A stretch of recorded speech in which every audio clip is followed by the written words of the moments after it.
2014లో elections వచ్చిన తర్వాత హైదరాబాద్లో మనకు కొంత ఇబ్బంది ఉంటే మనం గెలవలేము.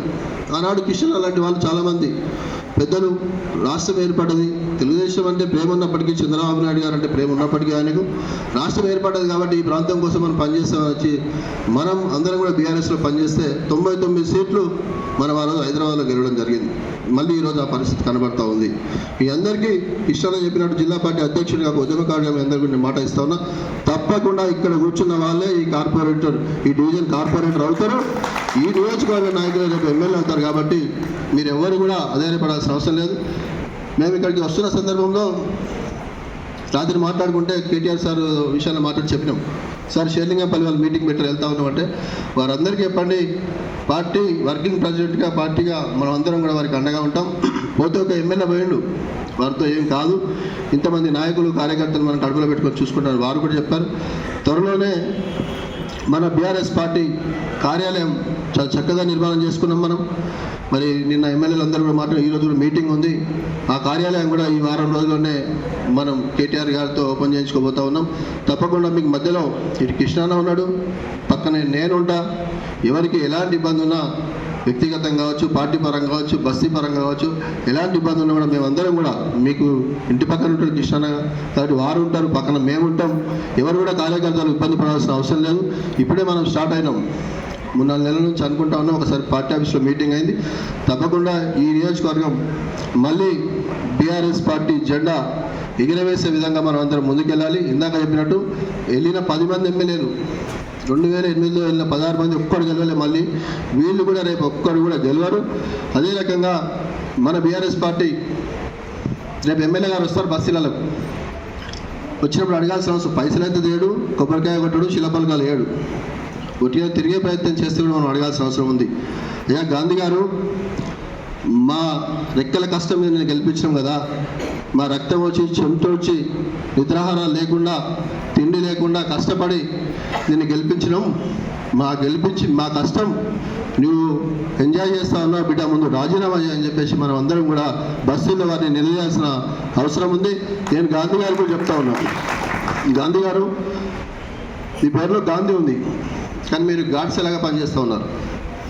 మీరు నిజంగా మీకేమైనా చిత్తశుద్ధి ఉంటే, మీకేమైనా రాజకీయంగా విలువలు ఉంటే, నేను మన కౌశిక్ రెడ్డి గారి ఇష్యూ అయినప్పుడు చూసిన, నేను నిజాయితీగా పెరిగినా, నేను నీతిగా బతికినా, నేను ఇట్లా బతికినా, అట్లా అవేమన్నా నీకుంటే గాంధీ అన్న నువ్వు ముందు రాజీనామా చేయి. ఇంతమంది మా కార్యకర్తలు కష్టమే కదా, వాళ్ళ చెమటనే కదా, వాళ్ళ చెమట వచ్చి నేను గెలిపించారు కదా, రాజీనామా చేయి. బీఆర్ఎస్ పార్టీ కార్యకర్తలే కానీ నిలబడతాడు, వారి మీద గెలిచి చూపిస్తే దేనికంటే దానికి మేము బీఆర్ఎస్ కార్యకర్తలుగా రెడీ ఉంటామని చెప్పేసి నేను తెలియజేస్తూ, గాంధీ గారే కాదు వెళ్ళిన 10 మంది ఎమ్మెల్యేలు చాలామంది మొన్నటికి వచ్చేసరికి 200 పెన్షన్ 2000 రూపాయలు చేసుకున్నాం. ఈ సన్నాసులు ఏం చెప్పారు, 2000 పెన్షన్ 4000 చేస్తామని, మహిళలకు 2500 ఇస్తామని, దళిత బంధు 10 లక్షలు ఇస్తారు మేము 12,000 ఇస్తామని, రైతు బంధు 10,000 ఇస్తారు మేము 15,000 ఇస్తామని, ఇన్ని మాటలు చెప్పిన సన్నాసులు ఒక్క పని చేసిందా? ఎందుకోసం ఈరోజు విజయోత్సవ సభ పెడుతున్నారు? సమాధానం చెప్పాల్సిందిగా నేను విజ్ఞప్తి చేస్తా ఉన్నాం. ప్రజలారా ఒకసారి అర్థం చేసుకోండి. కేసీఆర్ గారు ఉన్నట్టు చెప్పారు, ఏం చేస్తారో చెప్పిండ్రు, చెప్పని కూడా చాలా విషయాలు చెప్పారు. వారు తెలంగాణ కోసం కొట్లాడుతున్న సందర్భంలో వరంగల్లో ఆనాడు మేమంతా గ్రామాల్లో తిరిగి ఉద్యోగం గురించి వివరిస్తూ రాష్ట్రం ఎందుకు తెచ్చుకోవాలని చెప్తున్న సందర్భంలో ఒక తాండాలో వాళ్ళు ఇల్లు కలిగిపోయి ఆ కుటుంబం ఏడుస్తూ ఉంటే మేము వెళ్తా ఉంటే ఆ గ్రామంలో ఒక పెద్ద మనిషి ఆపి, సార్ ఆ పాప పెళ్లి కోసం జమ చేసుకున్నటువంటి డబ్బులు ఇంట్లో పెట్టుకుంటే ఇల్లు కాలిపోయింది, డబ్బులు కూడా కాలిపోయినాయి, పాప పెళ్లి ఎలా చేయాలో అని వాళ్ళు బాధపడుతున్నారు, ఏడుస్తూ ఉన్నారంటే ఆనాడు కేసీఆర్ గారు అక్కడికి వెళ్ళి, అమ్మ నేను మీ కుటుంబానికి అండగా ఉంటా, మీరు పెళ్లి గురించి అధైర్యపడకండి, మీరు ముందుకు వెళ్ళండి అని చెప్పి వారు ఆదుకొని పెళ్లికి వెళ్ళి ఆ పిల్లల్ని ఆశీర్వదించి వచ్చినటువంటి కేసీఆర్ గారు అక్కడి నుంచి పుట్టిందే కళ్యాణ లక్ష్మి. వీళ్ళకి ఏమైనా సోయిందా?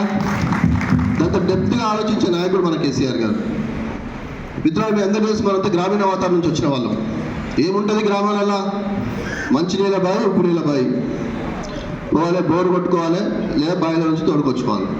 75 సంవత్సరాల్లో ఏ ఒక్కరికన్నా నల్లా నీళ్ళు ఇవ్వాలి, ప్రతి ఇంటికి ప్రతి కుటుంబానికి మంచి నీరు ఇవ్వాలనే ఆలోచన ఏ నాయకునికన్నా వచ్చిందా?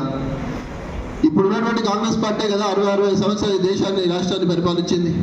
ఏనాడన్నా వాళ్ళకి ఆలోచన వచ్చిందా? 4 సంవత్సరాల లోపే మన కేసీఆర్ గారు చెప్పారు.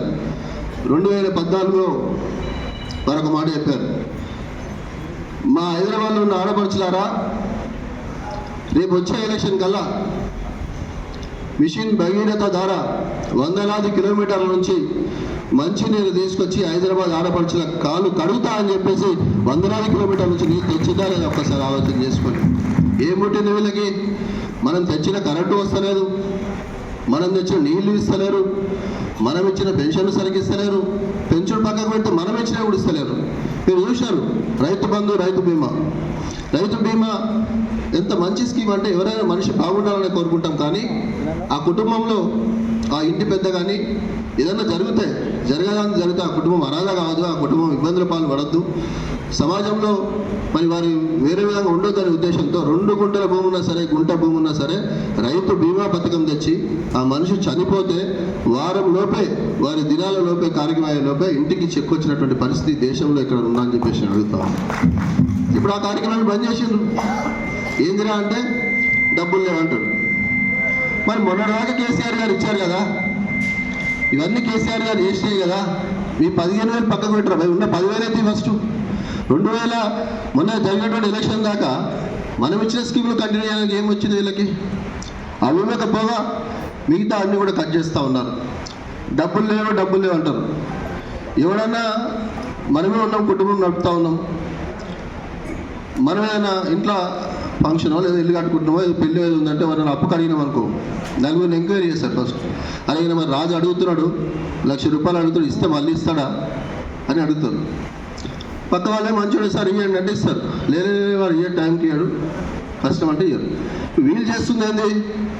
రాగానే రాష్ట్రం అప్పుల పాలైంది, రాష్ట్రం దివాలా తీసింది, రాష్ట్రం ఇట్లా అట్లా అంటే మనల్ని మనం తక్కువ చేసుకుంటే ఎవడెందుకు ఇస్తాడు అప్పులు? మన తుమ్మల నాగేశ్వరరావు గారు అంటూ ఉన్నారు అప్పులు పుడతలేవు అని. మళ్ళీ ముఖ్యమంత్రి వాడవదికు ఈ రాష్ట్రం ఇట్లా అట్లా దివాలా తీసింది అప్పులు వాడనబట్టే. మరి నువ్వు అడిగితే అప్పులు పడిస్తాడు. ఇట్లా మన రాష్ట్రాన్ని మనం తక్కువ చేసే పని చేస్తూ ఉంది కాంగ్రెస్ పార్టీ. మిత్రులారా, కాంగ్రెస్ పార్టీ ఈరోజు మనం చూస్తూ ఉన్నాం, తెలంగాణ రాష్ట్రంలో దోపిడీ చేసి ఇక్కడి మూటలన్నీ మార్కెట్లో పైసలు లేవు, మార్కెట్ లేదు, ప్లాట్ల అమ్ముడుపోతలు ఇన్న అంటా ఉన్నాం మనం.